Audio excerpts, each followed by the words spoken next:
S'agissant de la souveraineté en matière de défense, le président de la République a annoncé la fermeture prochaine des bases militaires étrangères au Sénégal. De toutes les bases militaires au Sénégal. Sénégalaises et Sénégalais, chers compatriotes. Monsieur le Président de l'Assemblée nationale, honorables députés, c'est avec un profond sens du devoir et une vision claire pour l'avenir que je me présente aujourd'hui devant cette auguste Assemblée. À cet effet, je prends la parole humble face à l'immensité de la tâche à accomplir. À travers votre institution, je partage avec les 18 millions de Sénégalaises et Sénégalais vivant dans les villes, dans les campagnes et de la diaspora, la politique générale du gouvernement pour les 5 prochaines années, adossée à une doctrine et des principes de rupture systémique pour les 25 prochaines années. En cette année 2024, les Sénégalais ont montré à 2 reprises à la face du monde que nous sommes un grand peuple, une grande démocratie. Beaucoup ont douté, mais les Sénégalais dans leur majorité ne l'ont jamais fait. Nous avons regardé l'avenir parce qu'il était synonyme d'espoir. Nous avons affronté les épreuves pour avancer. Avancer pour ne jamais sombrer. Notre nation ne s'est pas laissée perdre par le doute, parce que nous sommes un grand peuple animé d'une foi inébranlable et poursuivant un but commun par l'apport de tous. Et ce but, c'est la construction d'un grand pays qui compte dans le concert des nations. Alors, n'ayons pas peur de questionner nos certitudes. N'ayons pas surtout peur du changement. Monsieur le Président de l'Assemblée nationale, honorables députés, le 2 avril 2024, le Sénégal est en train de plein pied, grâce à la résilience de son peuple et à la détermination de sa jeunesse, dans une ère nouvelle de son histoire, l'ère d'une ambition restaurée, à la fois nationale et africaine, l'ère d'un projet commun taillé à la juste mesure des aspirations de notre peuple tout entier, l'ère enfin de la poursuite sincère d'une prospérité partagée par tous, loin des ressources pour quelques-uns. Cette ère nouvelle est une rupture, oui, en phase avec les orientations et l'exemple posé par le président de la République, son Excellence M. Bassirou Diomaye Diakhar Faye. Il échoit à toute la nation sénégalaise de rompre de manière ferme et résolue avec certaines façons de penser et de voir notre cher pays, ainsi qu'un bon nombre de pratiques établies. Cela va sans dire, cette rupture impérieuse s'applique au premier chef au gouvernement d'alternative démocratique éclatante dont j'ai l'honneur et le redoutable privilège d'être le Premier ministre. Je viens dès lors partager avec vous les principes, l'ambition et les orientations stratégiques du nouveau gouvernement, afin que nul n'ignore ce que nous voulons faire pour le Sénégal et comment nous le ferons. Le peuple sénégalais a voté de façon nette et massive pour le projet d'un Sénégal souverain, juste et prospère. Pour bâtir ce Sénégal du projet, il est impératif d'opérer une rupture d'une profondeur et d'une portée jamais vue dans notre pays. Jamais vue depuis notre accession à l'indépendance il y a 64 ans. En partant de la courbe plongeante de notre histoire. Le Sénégal d'hier, un pays modèle dans une Afrique conquérante, partie intégrante des grands empires et royaumes d'Afrique de l'Ouest du XIIe siècle à l'arrivée des premières puissances coloniales. Un pays de résistants, dont les populations ont su maintenir leur dignité, leur culture et leurs principes forts de savoir-être aux heures les plus sombres des razzias et de la colonisation, y compris au prix du sang et du sacrifice anonyme de leur vie. Ce fut le cas lors de ce grave mardi de Nder, où les femmes sénégalaises, par dizaines, ont préféré la mort à l'esclavage et au déshonneur. Ou ce jour tristement célèbre du 1er décembre 1944 à Thiaroye, où des hommes sénégalais, avec leurs frères africains, ont par dizaines préféré la mort à l'injustice et au déshonneur. Le Sénégal des indépendances, un modèle en Afrique de stabilité de ses institutions, la qualité insigne de ses élites politiques, diplomatique, administrative ou même sociale et culturelle. Et enfin, de façon plus profonde encore, sa mixité, le brassage de ses ethnies et religions et la force de son commun vouloir de vie commune. Le Sénégal d'aujourd'hui, un modèle en panne dans une Afrique sacrifiée, un modèle de développement arrêté. 64 ans après son indépendance, le Sénégal est resté enfermé dans le modèle économique colonial, exportant ses matières premières, or, poissons, arachide, phosphate, zircon, pétrole et bientôt gaz, avec peu de valeur ajoutée, et important les produits finis. L'énorme déficit de la balance commerciale de l'ordre de 5 300 milliards en 2023, presque 30% du PIB, qui se creuse d'année en année, montre combien notre économie est aujourd'hui peu compétitive. Cela s'est traduit par une croissance trop faible et trop fragile. La croissance annuelle moyenne de 1960 à 2023 a été seulement de 3,1%, face à une population qui a augmenté en moyenne de 2,7% par année.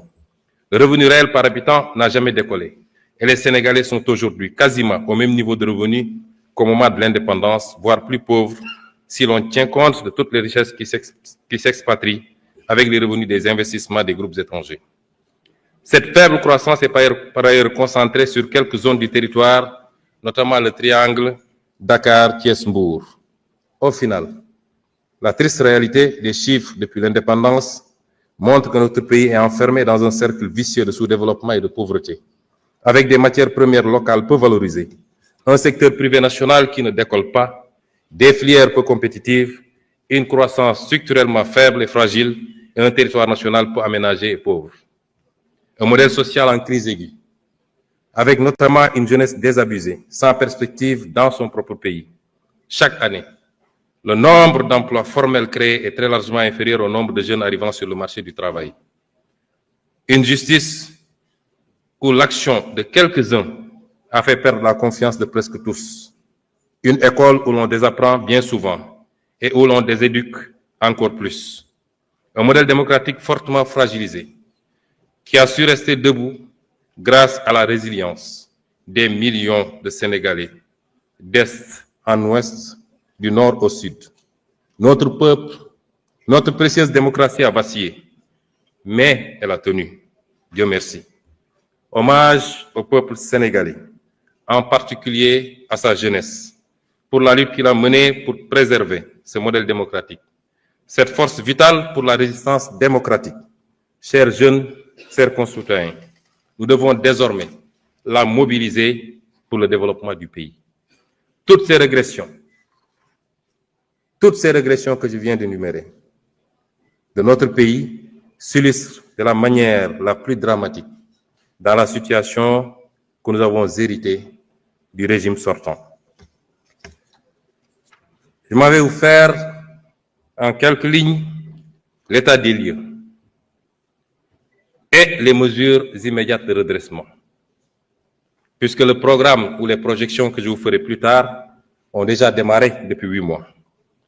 Monsieur le Président de l'Assemblée nationale, honorables députés, les actes que le Président de la République a posés depuis sa prise de fonction manifestent clairement ce tournant que notre nation se doit de prendre pour restaurer le crédit de l'État et de l'administration publique devant le peuple, ainsi que pour redresser toutes les dérives précitées. En effet, dès sa prise de fonction, il a chargé le gouvernement de mettre en place un plan d'action d'urgence dans l'attente de l'adoption du nouveau référentiel des politiques économiques et sociales. Dans ce cadre, le gouvernement a enregistré d'importantes réalisations au cours de ces 8 derniers mois qui ont balisé le chemin à la vision d'un Sénégal souverain, juste et prospère, ancré dans les valeurs fortes. Nous nous sommes tout d'abord attaqués à la mère des batailles, à savoir l'établissement de la situation de référence des finances publiques, de l'état des lieux des contrats au niveau des secteurs stratégiques et la reddition des comptes. Bref, un Sénégal juste plus que transparent et au meilleur standard de la bonne gouvernance. À cet égard, nous ne pouvions pas nous imaginer un seul instant que le mal était si profond. L'audit des finances publiques sur la période du 1er mars 2019 au 31 mars 2024 est à ce point particulièrement révélateur des dérives du précédent régime, avec notamment les niveaux du déficit budgétaire et de la dette publique minorés. Cette situation a eu notamment comme conséquence la suspension des financements attendus en 2024 du Fonds monétaire international et de la Banque mondiale et le gel du programme économique et financier appuyé par le FMI. C'est le lieu, une fois de plus, de rendre hommage au président de la République, qui a préféré sacrifier à cet exercice de transparence plutôt que de démarrer son magistère dans le mensonge. Il nous est également apparu indispensable, dans l'environnement laxiste ayant prévalu durant le dernier régime, de procéder à la revue de tous les contrats signés dans les secteurs stratégiques, en vue de nous assurer de leur conformité à notre législation. Maximiser les retombées économiques et sociales pour notre pays et préserver les ressources pour les générations futures. Outre ces travaux, l'exigence de reddition des comptes a été étendue aux nombreux chantiers payés non achevés, les hôpitaux, les écoles et universités en construction, les maisons de la jeunesse, et j'en passe, aux soupçons de corruption, de surfacturation et de détournement de fonds dans des projets et sociétés d'État. Toujours dans ce registre, il a été procédé à l'audit des ressources humaines, trouvées sur place par les différents ministres à leur prise de fonction pour traquer tous les recrutements indus sous la forme de personnel contractuel. Pour donner une idée de l'ampleur des pratiques du régime précédent, le ministère en charge de la fonction publique a recensé environ 29 000 contractuels recrutés en marge de la réglementation en vigueur. De même, pour marquer une rupture nette dans le sens de la bonne gouvernance, le président de la République, le Premier ministre et l'ensemble des membres du gouvernement ont procédé à la déclaration de leur patrimoine dans les délais fixés. Enfin, de graves scandales ont été décelés dans la gestion foncière, qu'il s'agisse de l'occupation du domaine public maritime, ou de l'accaparement de terres sans commune mesure par des privés et des sociétés civiles immobilières écrans, au niveau des lotissements des zones foncières, effectués notamment à Dakar, à Thiès, en particulier à Mbourkat. De manière plus grave et répréhensible, il est à noter de la prévarication et de la privatisation du patrimoine foncier et bâti de l'État. Pour rester dans ce registre de la bonne gouvernance, je voudrais également évoquer les avancées majeures enregistrées dans l'administration de la justice, dont le fonctionnement a été notablement instrumentalisé par le régime sortant. Une des réalisations majeures dans ce domaine au cours des 8 derniers mois a été l'organisation des assises de la justice avec la participation inclusive des citoyens. Les autres réalisations ou initiatives lancées ont trait à la protection des lanceurs d'alerte, la modernisation de l'administration pénitentiaire et la prise en charge judiciaire des dossiers des victimes de la période préélectorale. À cet effet, en plus de l'inscription budgétaire de crédits destinés aux victimes, il sera proposé à votre auguste Assemblée, dans les semaines à venir, un projet de loi rapportant la loi d'amnistie votée le 6 mars 2024 par la précédente législature. Pour que toute la lumière soit enfin faite et les responsabilités établies de quelque bord qu'elles se situent. Il ne s'agit pas ici de chasse aux sorcières, encore moins de vengeance, car aucun sentiment de revanche ne nous anime. Loin de là, il s'agit simplement de justice, pilier sans lequel aucune paix sociale ne peut être garantie. Monsieur le Président de l'Assemblée nationale, honorables députés, la vision d'un Sénégal souverain a été prise en charge dès la formation du gouvernement, avec notamment l'exigence de défendre en tout premier lieu les intérêts du Sénégal et de ne plus jamais nous laisser dicter notre conduite dans la gestion des affaires publiques et la défense du citoyen sénégalais.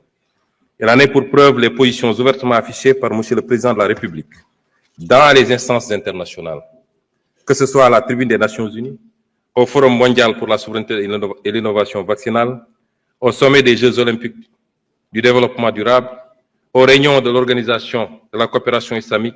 Nous militons pour un rééquilibrage de la gouvernance mondiale et le respect des valeurs universelles de paix et de droits de l'homme, en particulier la fin du génocide à Gaza et la reconnaissance des droits inaliénables du peuple palestinien. Au demeurant, au plan interne, la célébration du 80e anniversaire du massacre des tirailleurs sénégalais à Thiaroye, le 1er décembre 1944, a été l'occasion d'affirmer notre exigence de souveraineté dans le rétablissement des faits, tronqués, maquillés et cachés depuis 80 ans.